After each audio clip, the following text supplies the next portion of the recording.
Welcome back. All right, let's cross over now to the trading floor of the Nigerian Stock Exchange, where Channel's business correspondent Temple Ashaju is standing by to review today's trading activities so far. Hello, Temple. Good afternoon once again. Now, Dangote Cement PLC has just released its results for the third quarter of the year. Give us a key highlight of the result. I understand it's quite impressive. Yes, Chimeze really just came in this morning. One of the brokers announced it on our sister show Business Morning earlier, and we had a bit of time to drill down on the earnings. Looking at the EBITDA, which is the earnings before interest, taxes, depreciation, and of course amortization now.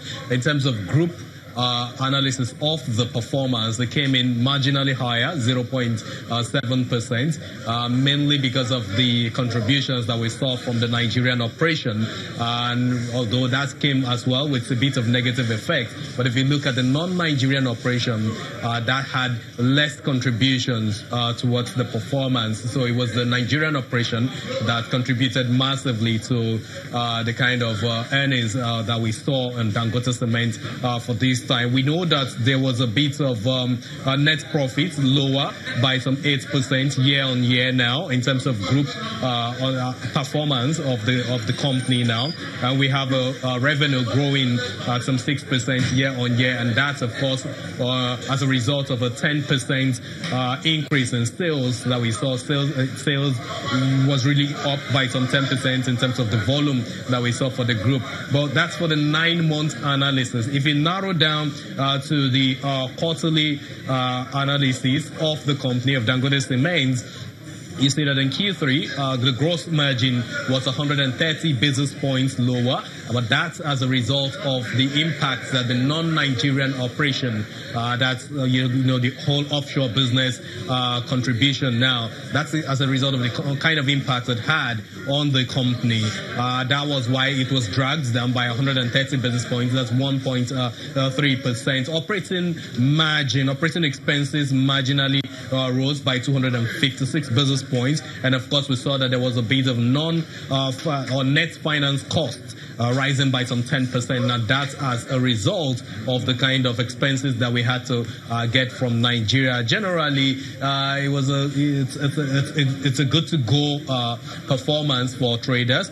For the Nigerian operation, we got a revenue of 2% year on year, and for the EBITDA, there was a marginal growth of 0.4%, but there's also a 24% year on year rise in the profit after tax as a result of the net finance income, which is supported the earning by some 302% year on year. Chimeze. Now, in the course of the release of this result, we saw that the index was looking up at intraday. That was 0.18%. Is that momentum still sustained in the markets as we speak? Yeah, we should say it has been sustained, but it is not, it is fragile. It's been sustained because right now as we speak, the market is still green by some 0.16%. And of course, that's marginal. 2 basis points decline from the initial records that you have. And that's as a result of the kind of interest that we're seeing in the banking names like Zenith Bank, which is currently up some 3.45%. And if you look at the top trades angle of the market, we're seeing more traction on the share price of Diamond Bank, currently up by some 2.5% in the market, and it's accounting for some 41% of the entire transactions that we've seen in the whole market, so to speak. And that tells you what the sector, the banking sector is doing at the moment, up some 0.51%. Consumer goods sector is the only one down right now by some 0.16%. We haven't seen movement in oil and gas, neither have we seen any change in the industrial segments of the market. We see some movement in the insurance sector, but you know how it is with the insurance segment. The likes of Sovereign Insurance, ICO Insurance are currently in red, while Continental Reinsurance is about the only one looking up right now by some 2.7%. if anything happens to Dangote Cement, possibly negatively, then we're going to have the market, swaying that way. However, if Dangote Cement turns green, the market is likely to continue this level of momentum that we're seeing, Chimeze. All right, Temple, we'll leave it at that and wait and see what happens at the close of today's trading. Thank you. And Rwanda has launched the world's first blockchain project to track tantalum from the pit phase to the refinery. This is part of a push to woo investors seeking a conflict-free source of minerals with the use of mobile phones, facial recognition, and GPS tracking to follow tungsten from the mine to a Macedonia refinery and on to clients.